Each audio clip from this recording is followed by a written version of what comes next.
In a neighborhood divided by invisible differences, a 12-year-old boy sets up his lemonade stand on the border between two worlds. With a blue piggy bank at his side and the memory of his father in his heart, Malik has no idea that his small business is about to reveal truths that neither money nor white fences can hide. The summer sun scorched the asphalt of Oak Street when Malik Turner set up his improvised stand with a folding table, a handmade colorful sign, and a jar full of fresh lemonade. At 12 years old, he bore the seriousness of a life that didn't allow much room for childhood. His watchful eyes always seemed to evaluate every situation, as if they were constantly calculating invisible risks that the white children in the same neighborhood would never have to consider. Since his father, Marcus Turner, had passed away 2 years earlier in a construction accident, Malik had taken on the role of man of the house. Not because his mother, Angela, demanded it. She always insisted that he enjoy his childhood, but because something inside him sparked a sense of responsibility that only children who see their parents struggling alone can understand. The simple house where they lived was on the border between two very distinct neighborhoods. On one side, modest homes and working-class families. On the other, elegant residences with immaculate lawns and white picket fences. The lemonade stand was situated right at the corner separating these two worlds, a strategic spot that Malik had carefully chosen after observing the flow of people for 3 days. $1 for the large cup, 50 cents for the small one, announced the sign written with colorful markers and decorated with drawings of smiling lemons. Next to the small cash register improvised from a shoebox was his most valuable treasure, a piggy bank shaped like a pig, blue with small golden stars that had already faded over time. "This little piggy bank is very special," Angela used to say whenever she caught Malik admiring the object. "Your father always said that in it you should keep something that makes the heart smile." The piggy bank was a gift for his 7th birthday, the last one he spent with his father. Marcus handed it over with a rare solemnity, as if he were passing down an ancient tradition. "Son, sometimes life takes from us, but it also teaches us to keep what matters," he had said that day, with that deep, gentle voice that Malik struggled not to forget. Across the street, behind the imported lace curtains, watchful eyes observed the boy's every move. Martha Whitmore, a 63-year-old widow, pressed her thin lips in disapproval as she adjusted her expensive framed glasses. Her late husband, Jonathan Whitmore, had been one of the most respected lawyers in the region, leaving her a comfortable pension and a house she maintained as a museum in his memory. Mrs. Whitmore had presided over the Homeowners Association for 9 consecutive years. Under her leadership, the neighborhood had won 3 exemplary community awards and was known for its impeccable order. The gardens were regulated, the colors of the houses adhered to an aesthetic standard, and nothing, absolutely nothing, could be sold on the sidewalks without prior authorization from the association. "It's simply unacceptable," she muttered to her Persian cat, Sir Wellington, as she dialed the number for the police. "These new residents need to learn that there are rules. Rules exist for a reason." Her call was brief and to the point.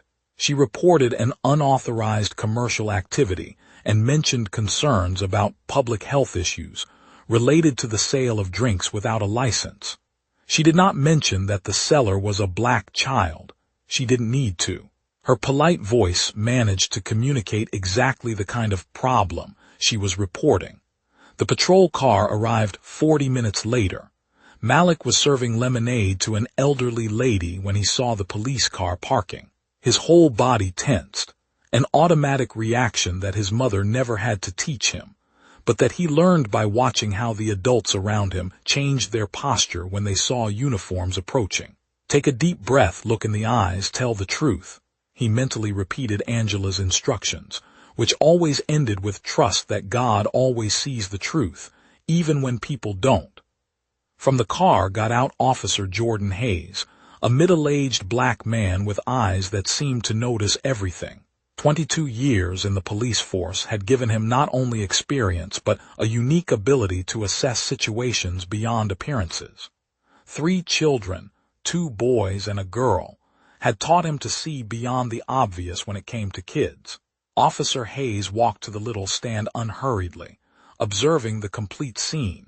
A visibly tense boy, an elderly lady with her cup of lemonade, and several neighbors beginning to peer through windows and doors. In recent years, he had learned to conduct approaches in a way that wouldn't frighten children, especially black children, who often grew up hearing stories of traumatic encounters with authorities. "Good afternoon, young man," he said in a calm and firm voice. "It looks like you have a business here." Malik swallowed hard. "Yes, sir, I'm selling lemonade. I made everything fresh this morning. My mom helped me with the recipe." Looks good. And how much are you charging?" $1 for the large cup, 50 cents for the small one, sir." The elderly lady holding her cup intervened. "It's the best lemonade I've had this summer, officer. This young man has talent." Officer Hayes briefly smiled, but soon returned to a neutral expression. He noticed the blue piggy bank carefully positioned next to the makeshift cash register. "And what are you doing with the money you earn?" he asked, pointing to the blue piggy bank. Something passed through Malik's eyes, a mixture of pride and apprehension. Before he could respond, an authoritative voice cut through the air. "Officer, I appreciate you responding to my call promptly." Mrs. Whitmore had crossed the street. Her upright posture and hands folded in front of her body exuded authority. "As the president of the Residents Association, I must inform you that we do not authorize any kind of commerce on the sidewalks. There are sanitary regulations that must be followed, and this young man clearly does not have a business license." Some neighbors began to approach, forming a semicircle around the stand. Amid curious glances and expressions of disapproval, Malik seemed to shrink. "I understand your concerns, ma'am," Officer Hayes responded professionally. "I am assessing the situation." Turning to Malik, he asked again, gently, "Can you tell me about the blue piggy bank? Where is this money going?" Malik looked at the piggy bank, then at the faces around him, and finally at the officer. "It's for the St. Michael Community Center, sir," he said, almost whispering. Officer Hayes raised his eyebrows. "The center that suffered a fire last month," Malik nodded. "Yes, sir, they had a library. My father used to take me there every Sunday to read books. After he passed away, I kept going. Miss Pearson, the librarian, would always set aside adventure books for me." His voice grew firmer. "Now they've lost everything in the fire. I'm raising money to help buy new books." An awkward silence fell over the group. Mrs. Whitmore adjusted her glasses, visibly uncomfortable. "That's admirable," said Officer Hayes. "But we still need to check if everything is in order with your stand. Do you have permission from your mother to be here?" "Yes, sir. She signed an authorization." Malik reached for a carefully folded piece of paper beneath the table. "I also have a certificate from the food handling course we took online together. It's free for kids at the municipal library." Officer Hayes examined the documents, impressed with the boys' organization. Meanwhile, more neighbors joined the group, including an older man who seemed annoyed with the situation. "What's the problem here? The boy is just selling lemonade. When we were kids, we did it all the time." Mrs. Whitmore turned quickly. "Mr. Patterson, there are rules in our community. No one is above them. It's a matter of principles." "It seems more like a matter of prejudice," someone murmured in the crowd, causing a stir of agreement and disagreement. Officer Hayes raised his hand, asking for silence. "Please, let's keep calm. I'm just doing my job by checking a report." He turned again to Malik. "May I see what's inside the piggy bank?" The question caught Malik by surprise. His gaze wavered between the blue pig and the officer. It's very important to me, sir. It was a gift from my father." "I understand," Hayes said gently, "but I need to check it to complete my assessment." Reluctantly, Malik picked up the piggy bank. His small hands held the object as if it were made of glass. Slowly, he removed the lid from the base. Officer Hayes extended his hands, and Malik handed over the open piggy bank. Hayes looked inside and his expression changed instantly. Are these the donations for the books?" he asked, his voice slightly altered. "Not exactly, sir," Malik replied, his voice almost a whisper. "These are the notes and coins my father gave me before he died. He would put one in the piggy bank every week for me to save for college. After he was gone, I didn't want to spend them. These are the last things he gave me." Officer Hayes took a deep breath, looking into the piggy bank. There wasn't much money, a few dollars in faded bills and old coins, but each piece was carefully wrapped in small pieces of paper. "What are these papers?" the officer asked, taking one out carefully. "The messages came with each coin," Malik explained. "My father would write something he wanted me to remember. He said that when I grew up, I would have not only the money but also his words to guide me." Officer Hayes unfolded one of the papers. On it, written in a firm, masculine hand, were the words, "Be kind even when the world is not with you. That's when it matters most." On another, "A true man is not measured by what he possesses, but by what he gives." The murmuring around them ceased completely. The neighbors, now more numerous, looked on with expressions of astonishment and, in some cases, shame. Mrs. Whitmore took a step back, her face pale, contrasting with the blush starting to rise up her neck. "Where's the money you earned today?" asked the officer, returning the piggy bank to Malik. The boy pointed to the shoebox. "Here, sir. I already have $12.50. I'm saving it in the box until I reach $50. Then I'll take it to the center to help with the new books." Officer Hayes nodded slowly, processing everything. Then he took out his wallet and placed a $20 bill into the box. "Consider this my contribution," he said. "And I'd like a large glass of lemonade, please." One by one, the neighbors began to approach. A man bought 2 glasses and left $10. An elderly lady didn't want lemonade, but she put $5 in the box. Even Mr. Patterson, known for his strict frugality, bought a glass and left a generous tip. Mrs. Whitmore stood still, watching the transformation of the scene. Her complaint, which should have resulted in the removal of the nuisance from her perfect view, had turned into something completely different. Officer Hayes approached her. "Ma'am, there is no legal violation here. The young man has permission, follows basic hygiene standards, and is engaged in an activity that is traditionally allowed for children without the need for business licenses. Moreover, the purpose is clearly charitable." Mrs. Whitmore opened her mouth to protest, but the words did not come. Instead, something unexpected happened.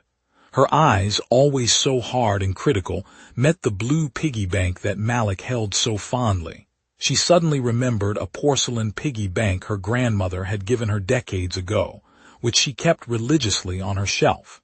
Inside, there were still the first pennies she had saved, along with a photograph of her grandmother.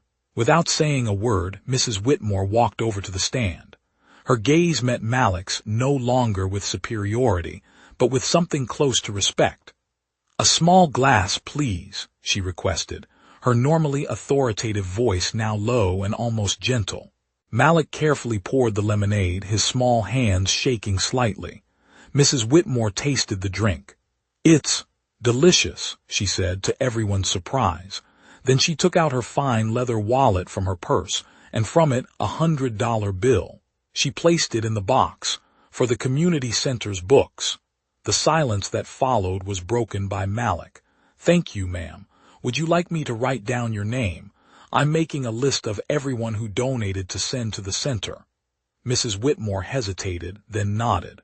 "Martha Whitmore," she replied, and after a pause added, "And perhaps we could discuss at the next association meeting ways to support the community center more directly." In the weeks that followed, something unusual happened in the neighborhood. Malik's lemonade stand became a meeting point. Neighbors who barely spoke to each other would stop to chat while drinking lemonade. Mrs. Whitmore, surprising everyone, proposed that the association organize a fundraising campaign for the complete reconstruction of the community center's library. Officer Hayes started visiting the stand regularly, no longer as an authority, but as a friend and mentor. He introduced his 13-year-old son to Malik, and the two boys formed an unlikely yet genuine friendship. As for the blue piggy bank with golden stars, Malik decided to keep it just as it was, with the coins and notes his father gave him, each wrapped in messages of wisdom. Now, however, he kept it visible at the stand as a reminder to all that the most valuable treasures aren't always the ones that can be counted. In a community that was once divided by invisible lines of prejudice and indifference, a simple blue piggy bank had revealed not only the heart of a boy, but also the heart of every person who began to see beyond appearances. And perhaps that was the true miracle, how the faith of a child, preserved in a simple object, could transform an entire neighborhood without a single word of a sermon needing to be spoken.